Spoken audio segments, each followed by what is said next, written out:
fun. It is fascinating to live into this time of church, because you know how we get used to our routines?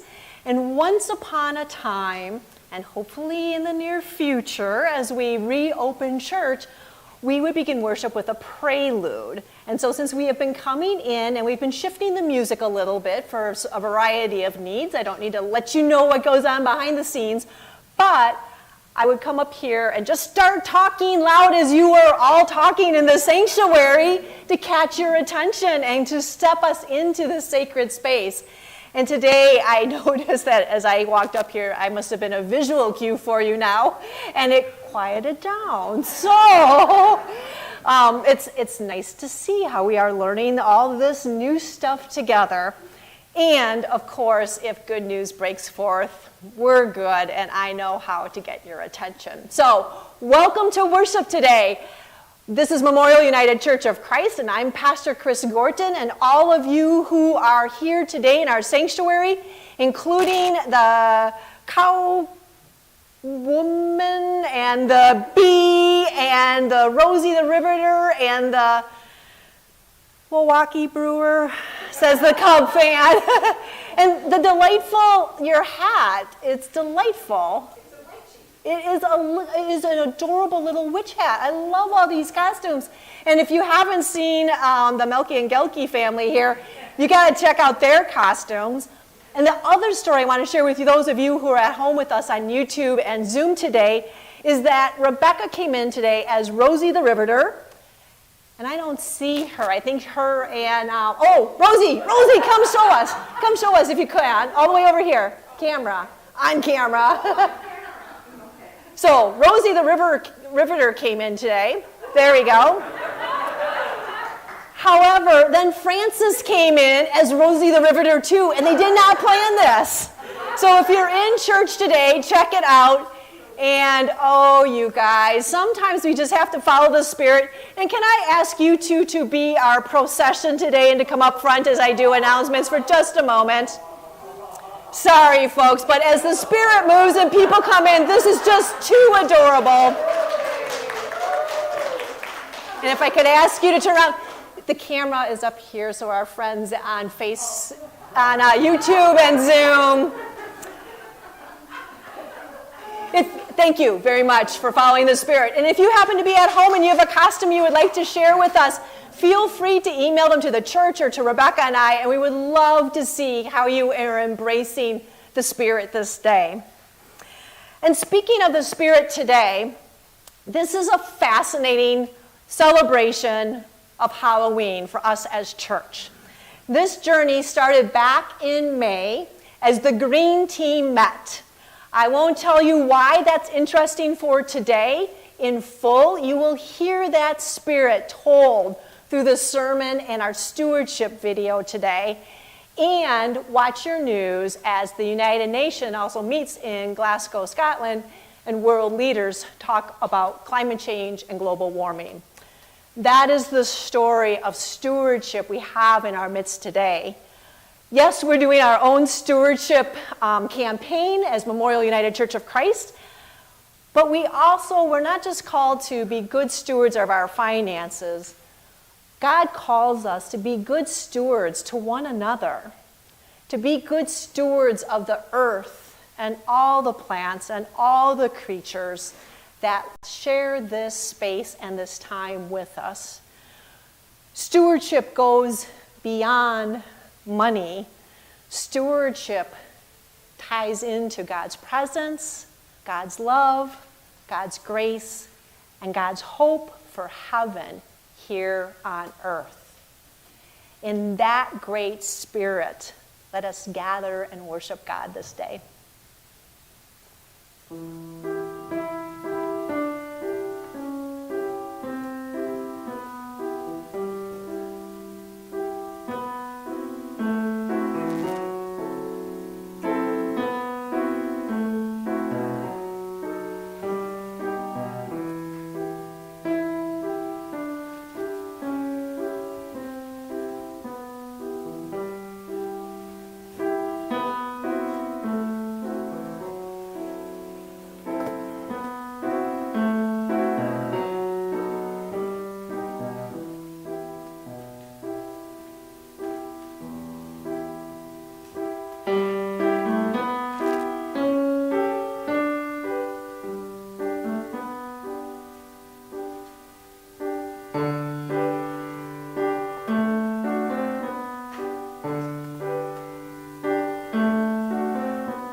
Everyone who is able, please rise and join me in the call to worship. The miracle of God is this: our deepest sighs are breathed in by the forests, breathed out into more life. The swelling dance of phytoplankton recycles death into life abundant while we sleep. Even if we are miles away from the sea. Come, for we are part and parcel of God's story of redemption.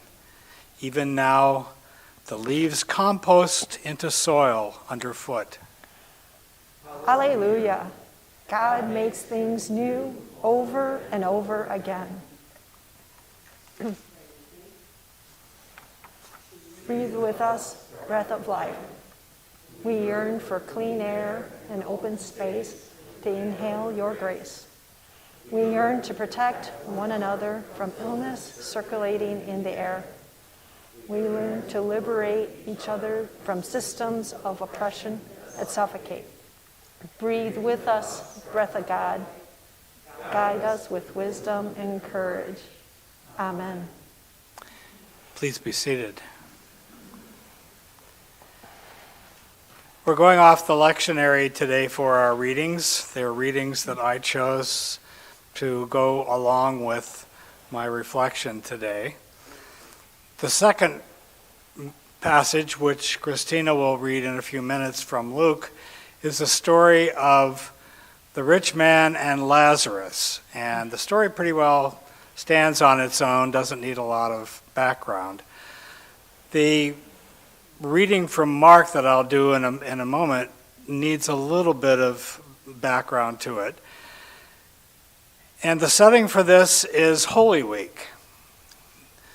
Palm Sunday's already occurred, and during Holy Week, Jesus went to the temple every day and preached, and usually railed against the temple leadership. And because he was worried about being captured and arrested every night, they went outside the city, and on this particular evening, they went out to the Mount of Olives. As they were leaving the temple, the disciples looked at the stones of the temple and said, "Oh, what big stones these are." And Jesus said, "Yes, but they're going to all come down at some point," which actually was something that Mark would have known in writing this, but Jesus probably would have not. Because when Mark was written in the mid-70s, the temple had been destroyed by the Romans already. So when they go to the Mount of Olives, he starts talking in apocalyptic terms, that is, looking toward the end of time. And now we pick up on the story in Mark 13. When he was sitting on the Mount of Olives opposite the temple, Peter, James, John, and Andrew asked him privately, "Tell us, when will this be? And what will be the sign that all these things are about to be accomplished?" Then Jesus began to say to them, "Beware that no one leads you astray. Many will come in my name and say, 'I am he,' and they will lead many astray.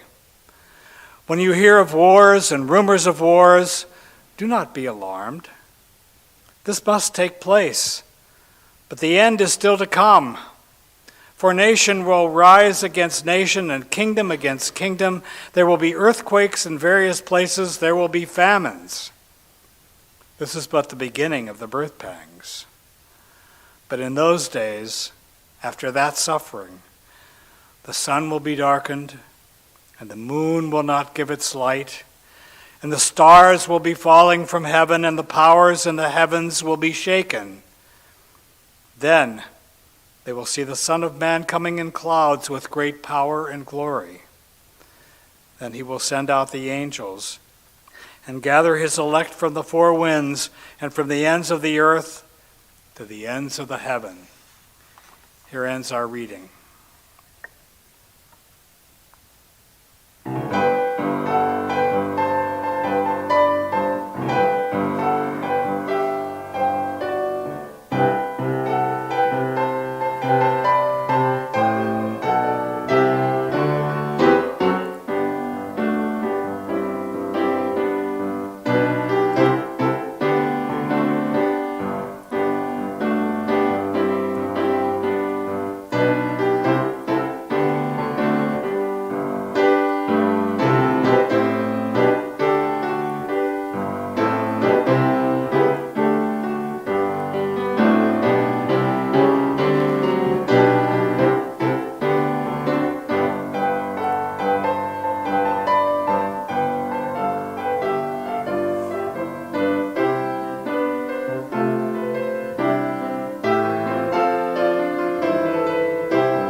Today's gospel reading comes from Luke, chapter 16, verses 19 through 31. There was a rich man who was dressed in purple and fine linen, and who feasted sumptuously every day. And at his gate lay a poor man named Lazarus, covered with sores, who longed to satisfy his hunger with what fell from the rich man's table. Even the dogs would come and lick his sores. The poor man died and was carried away by the angels to be with Abraham. The rich man also died and was buried.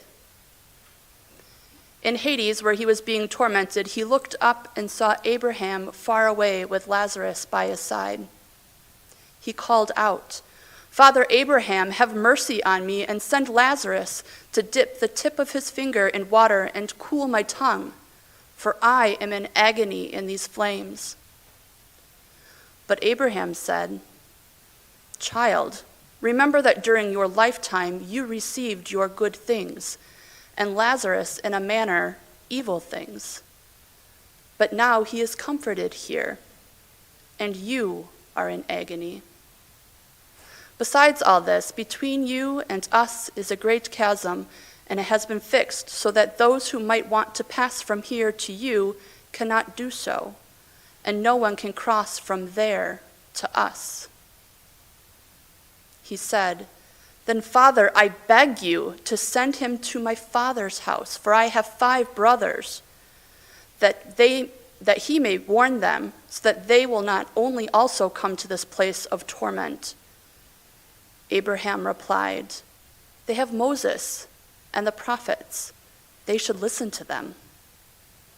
He said, "No, Father Abraham, but if someone goes to them from the dead, they will repent." He said to him, "If they do not listen to Moses and the prophets, neither will they be convinced, even if someone rises from the dead." Here ends our reading. May we be blessed with understanding.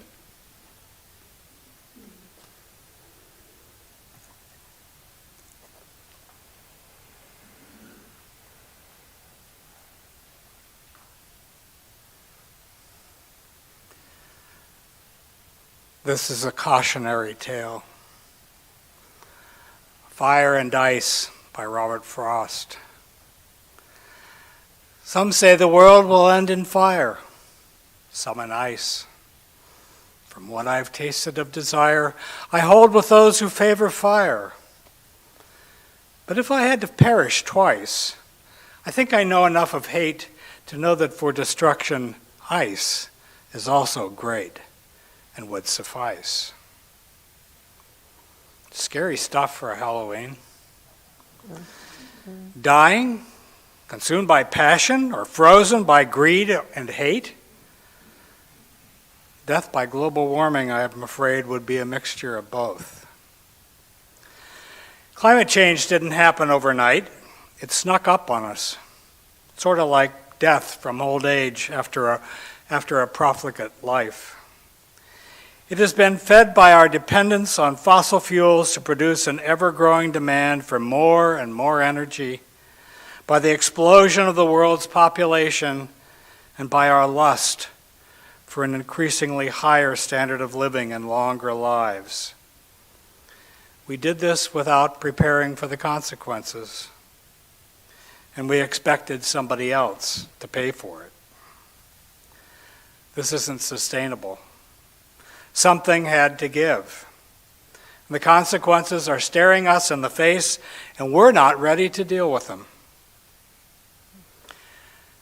Climate scientists say that the Earth is warming at a rate much faster than expected. Atmospheric greenhouse gases are at a record high, and they're rising. In 2019, we lost an estimated 369 billion tons of ice worldwide. When the ice is gone, the Earth will warm faster. When the permafrost melts, scientists fear that massive amounts of methane will be released, making matters even worse. Prolonged drought is causing some regions to become deserts.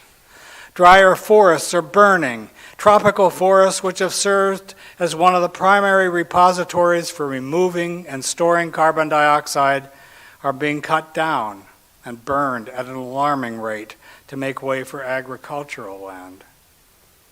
Water sources are drying up. Water conflicts are already surfacing in western states.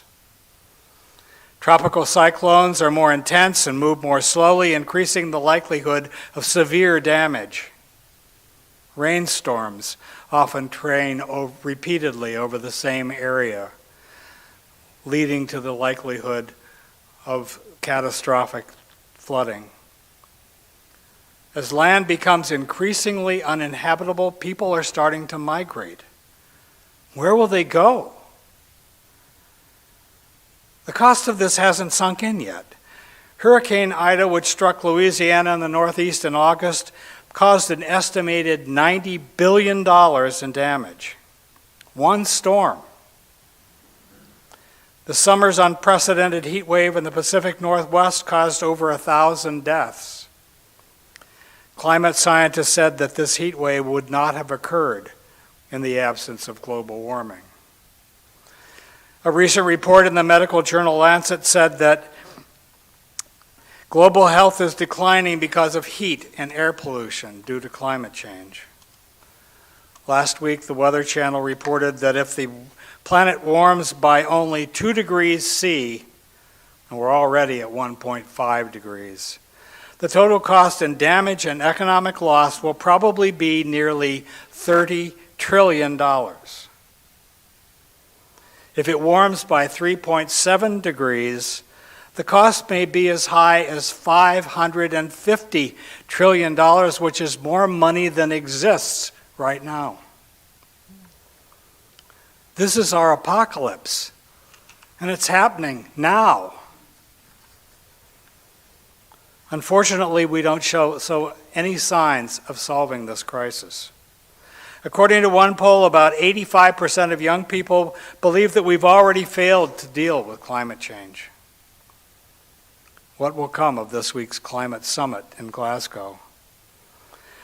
Pushback from vested interests and, quite frankly, from our own selfish interests have forced governments both here and elsewhere to negotiate away necessary measures that would directly address the problem.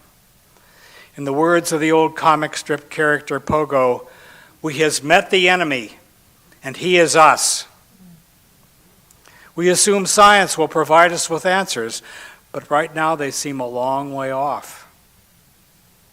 We, and by this I mean all of us, including me, are grieving the loss of a fantasy world where we can have all that we want, when we want it, and have it cheaply, and we're deeply in denial. We seem to be like the hollow men of T.S. Eliot's poem. Hollow people with heads filled with straw, alas, and whose dried voices are quiet and meaningless as wind in dry grass. Hollow people talk a lot about doing something, but never seem to get around to acting. Between the idea and the reality, between the motion and the act, falls the shadow.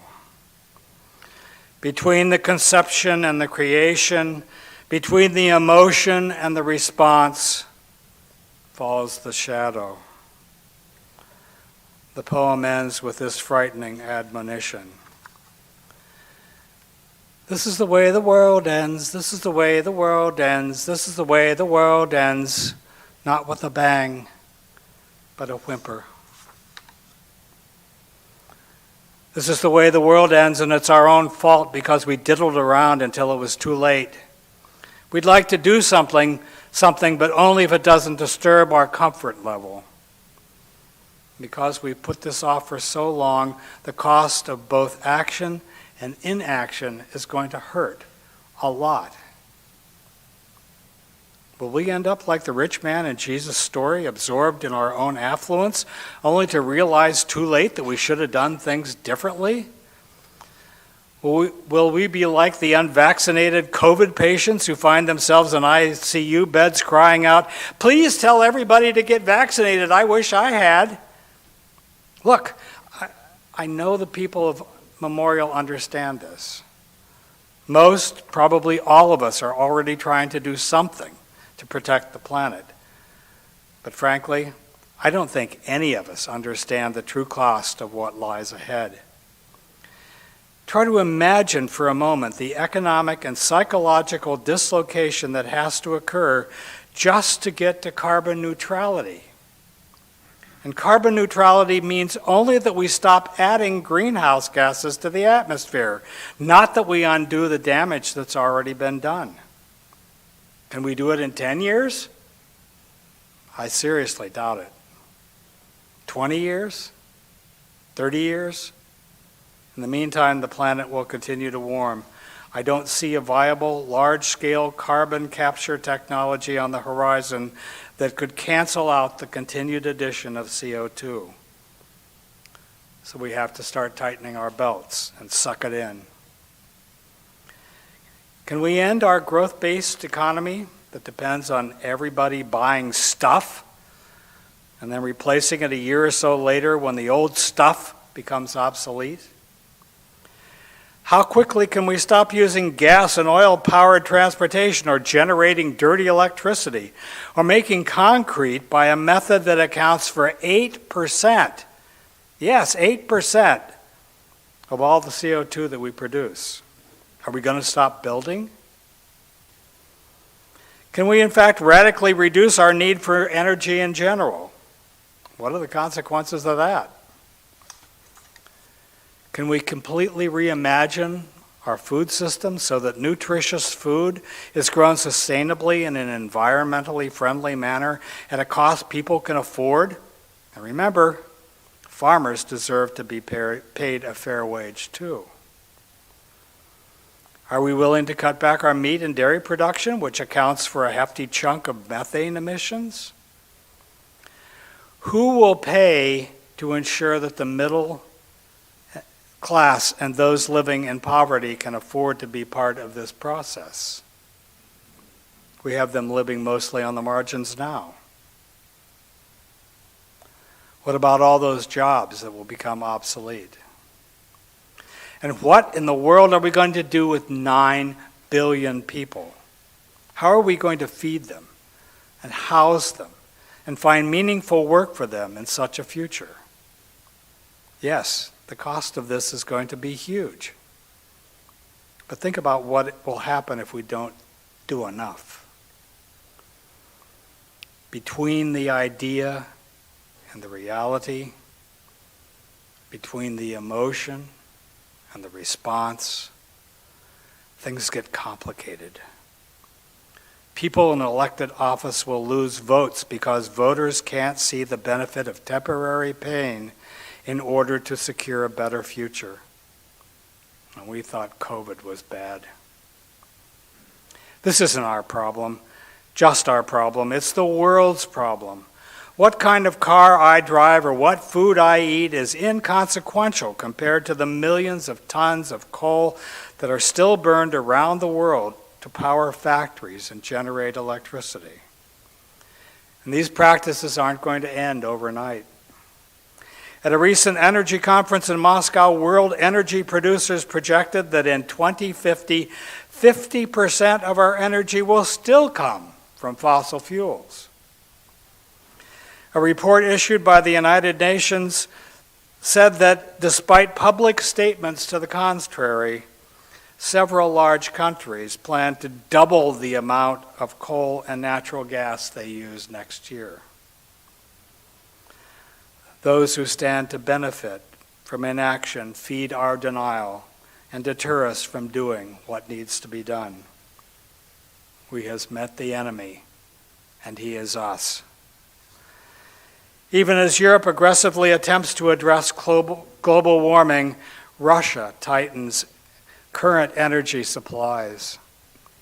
A recent editorial from the Wall Street Journal said, Europe's leaders are heading into the global climate confab to increase their energy masochism.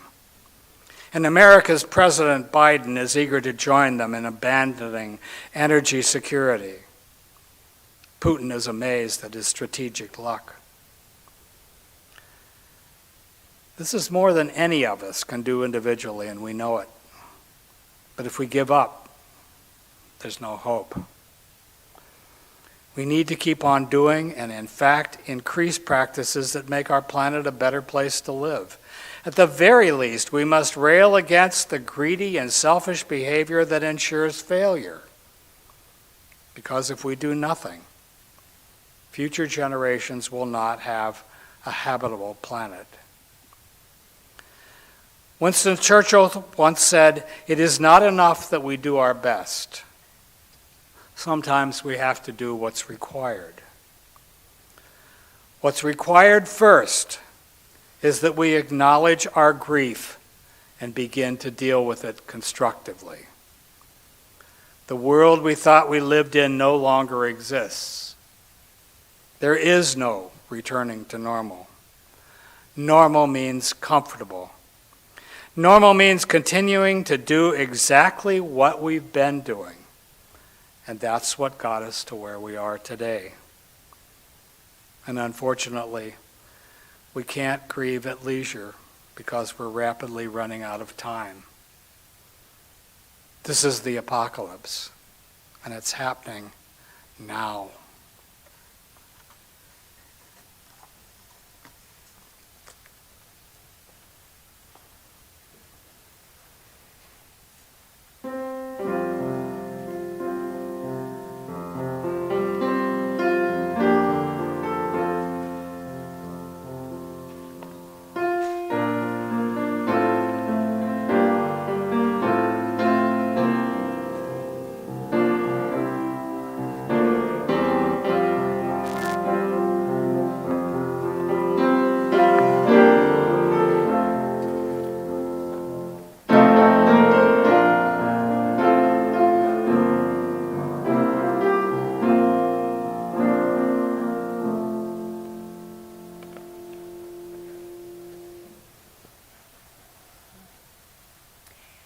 As we come into our time of prayer this day, I want to give great thanks to Marty for offering the word this day.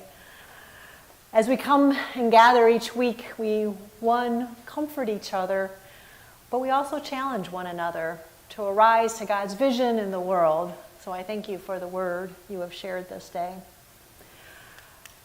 I also want to give thanks for all of you who have come in your costumes this day, because in the midst of all the heaviness of the world, we know, as those that follow Jesus, that life overcomes death and that love overcomes fear. And when I look at your delightful eyes and googly antennae, if that's the right plural, and hats and all the joyous fun with the Spirit in our midst this day, I give thanks. One of the things that I also give thanks for is as things shift in the community around us, great joy has burst forth. So in a moment, those of you that are here in the sanctuary, if you would like to share your prayers, I will ask an usher to use the microphone, if you would please, to collect prayers so that our friends at home can hear your joys and concerns as well. I also want to give great thanks because things happen, right? Last week in church, we had so many kids present that Rebecca and Francis have reached out to church council and said, hey, so they have a spontaneous pop-up station-based Sunday school going on. And last I heard there was some Halloween music in the Sunday school room, but I know last week they did it in the youth room. So the good news of as we live into this space, we embrace what we can do to keep each other safe and healthy and to continue to build relationships with one another and with God. Those of you at home, if you want to send a text, most of you have my cell phone number, and or there's also a cell phone number in your bulletin, so feel free to text in prayers too. Are there any joys or concerns that you would like to share in community today?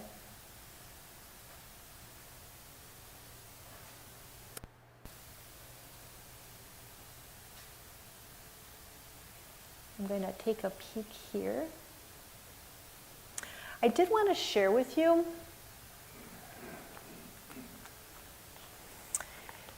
if you remember a few weeks ago, Carolina Schenk was killed in her home in Fitchburg.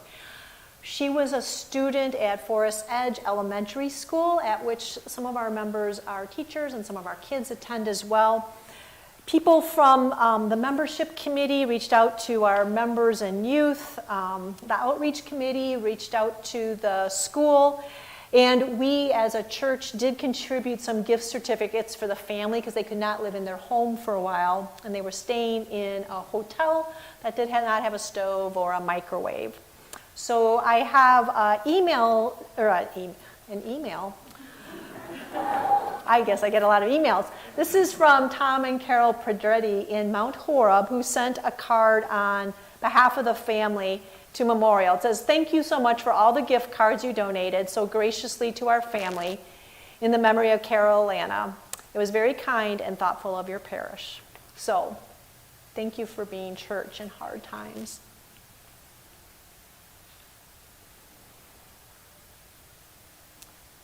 And I am just going to check here. Any other prayers, Mary?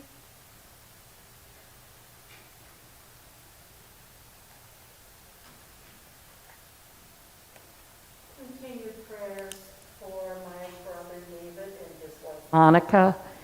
She is still in the hospital and is in and out of sedation, but the fact that she is moving around and turning the corners is encouraging to all of us, but continued prayers.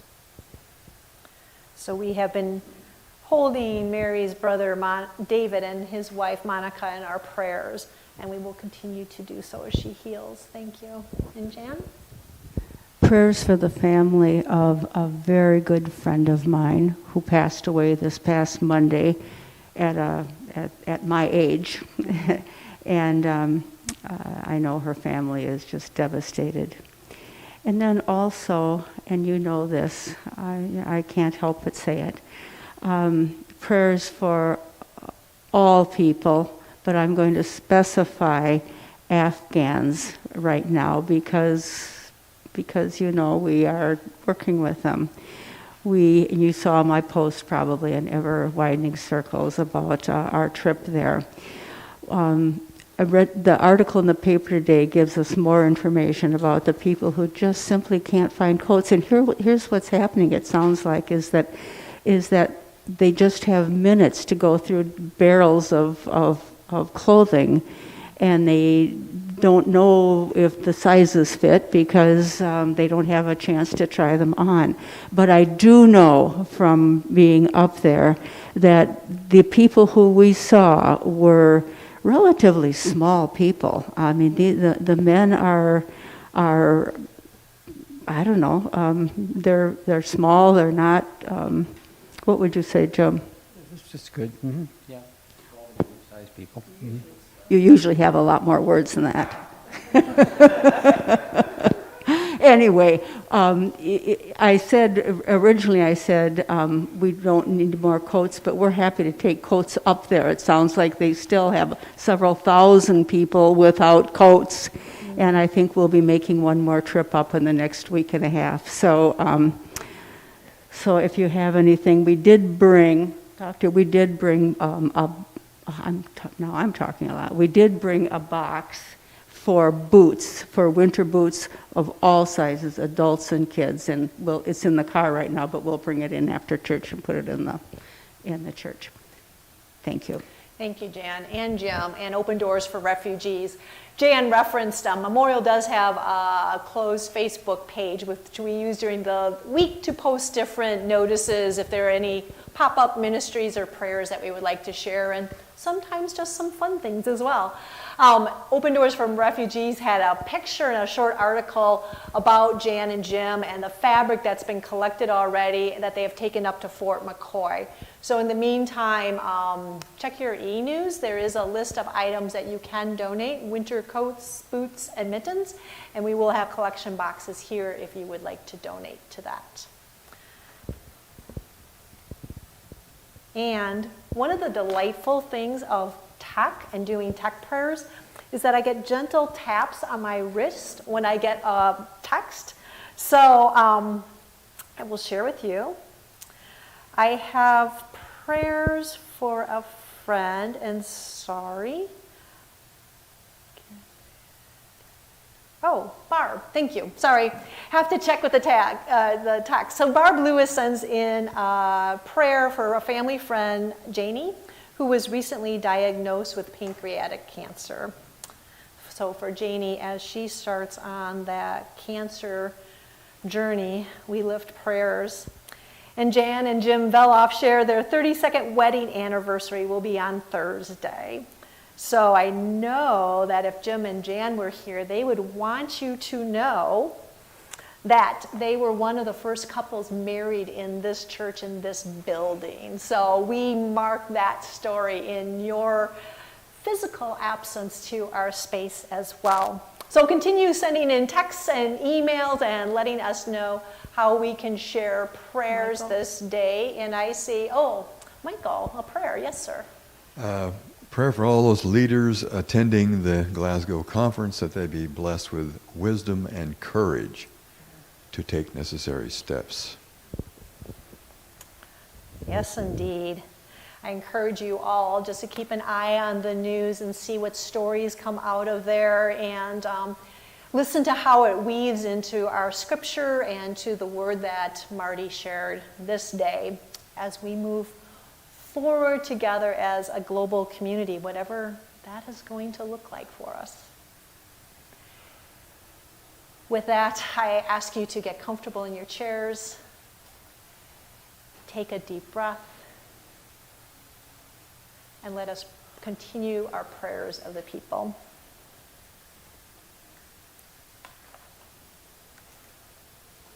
Creator God, we're waiting.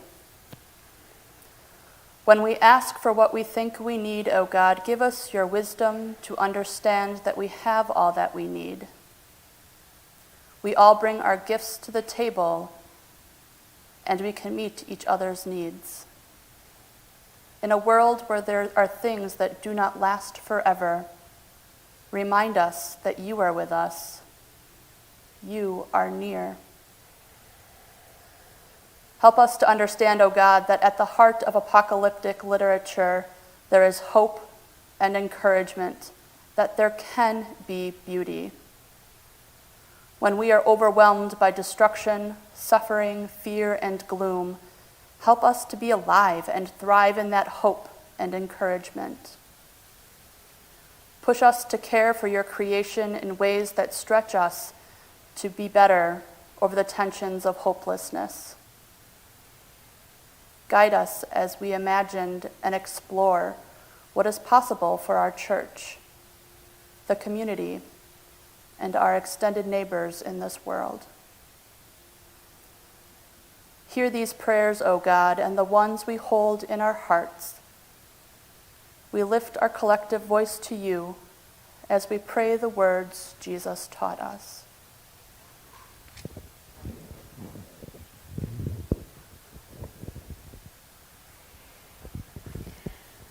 Our Father, who art in heaven, hallowed be thy name.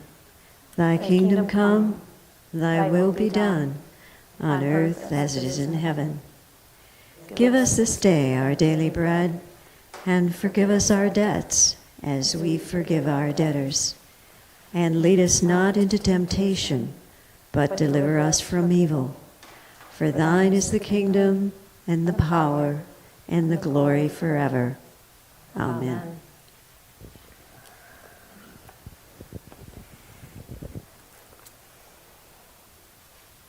So you might be wondering, what does this all mean for us as we come together before God and explore what living together in this time means for us as individuals, as us as a faith community, and as us as we go out this day and connect with family and friends and co-workers and students and teachers and everybody else we meet during the day.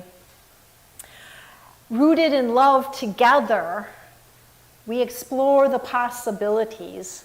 So this morning, I invite you to listen to Cindy Rosh as she gives our stewardship moment and tells a bit of that story from the Green Team. Good morning. I know that many of you feel that church just hasn't been quite normal since the start of COVID. I want to tell you a story, though, about how Memorial has been very normal and has responded to things in ways that we would have expected. So once upon a time, at a worship committee meeting, Pastor Chris shared with the worship committee that the conference, Wisconsin Conference, was hosting an all-church book read of the book Because We're All Forever Earthbound. In their normal way, the worship committee said, well, we can promote this book and distribute it and have some book talks. So that was pretty normal. But then COVID struck and we were all sent home. And we had to learn new ways to do things around Memorial. In the new normal, the worship committee distributed the books by holding drive-by pickups out in front of the church. Many of you read the book even though you were busy figuring out how to live in a pandemic. Lots of you came on our book talks on Zoom and shared your impressions and thoughts about the books. And this response from all of you is very normal for Memorial. We asked for volunteers to serve on a new green team that we were establishing. And many of you stepped up. Susan Webb came and offered to bring her interest in the Kairos moment that she learned about at the annual meeting. Just lately, she has been leading us in the reading of Braiding Sweetgrass. Rebecca Malky came with her interest in recycling and in safe, good household products. Kathy Halpin offered to manage our grant, which we definitely needed, and Jill Carlson agreed to do the writing for us of our application and our covenant. Michael Bryant offered to take a master recycling class, and he even produced a video that shared with the rest of us what he had learned about recycling. Bill and Kelly Jetzer were totally into our studying and researching the household and personal care products. And as time went by, Izzy Obser and Jackie Carvello also joined us. This wholehearted participation is totally the norm at Memorial. We got a grant from the conference to purchase eco-friendly household and personal care products. We packed up bags with these in, and 50 of your households tried out these products. That is a normal response for Memorial. Nature Night was held in August of this year. It was the brainchild of Kelly Jetzer. It included tours of the property with speakers telling us about some of the things we're doing for the environment, and we ended up with a concert. It was a delightful and a very normal family and friends kind of gathering. So what can you do to join in this normal? First of all, you can get involved. Join a committee. Doesn't even have to be the green team. Join in outreach. Join in worship. Join in prayer. These are all normal responses of folks from Memorial. We are rooted in love. We have continued being the church in ever-widening circles. So please, prayerfully consider your pledge of support to the 2021 Memorial UCC Stewardship Committee. I just wanted to say that even though the pandemic has made lots of life really weird, Memorial has responded with the spirit and the giving that it usually does. And the Green Team grew. We've been adding members about every couple months. Somebody will email us and say, can I join? So we've done lots of neat things, but they wouldn't have been neat unless the spirit of memorial would have been there, just as it always is. So keep that in mind as you consider for your pledge for next year, that we're still going strong.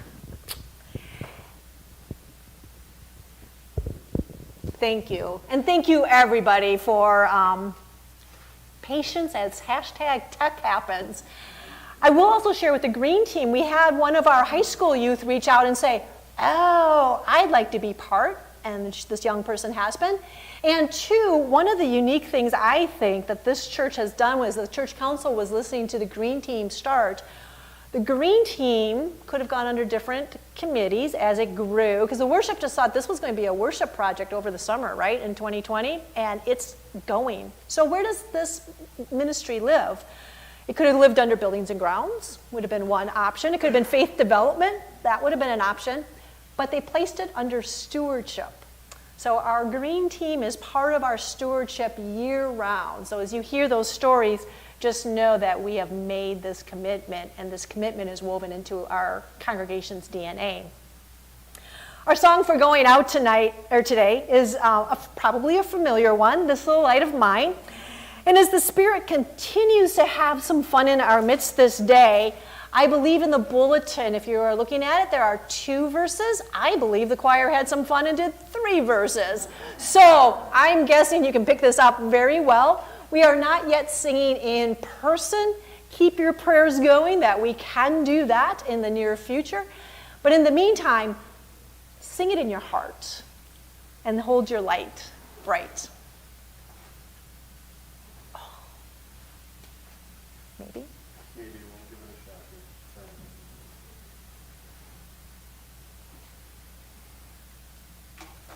here. Or even if we do audio alone.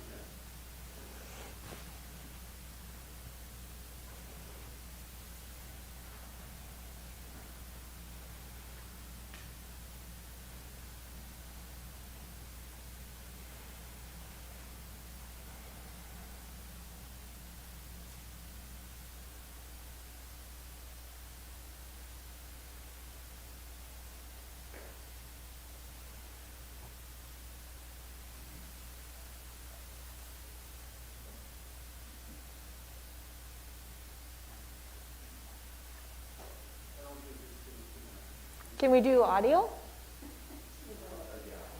Or there might be an emergency backup. I don't know. Jeff, can you do this little light of mine? Hey, Jordan, in the sanctuary, we're going to do it live. We have a spontaneous, brave pianist here. So if you want to play it for the home folk, you could do that. Jeff, it's all yours.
In the spirit of following God wherever she leads, I send you forth with these words this day.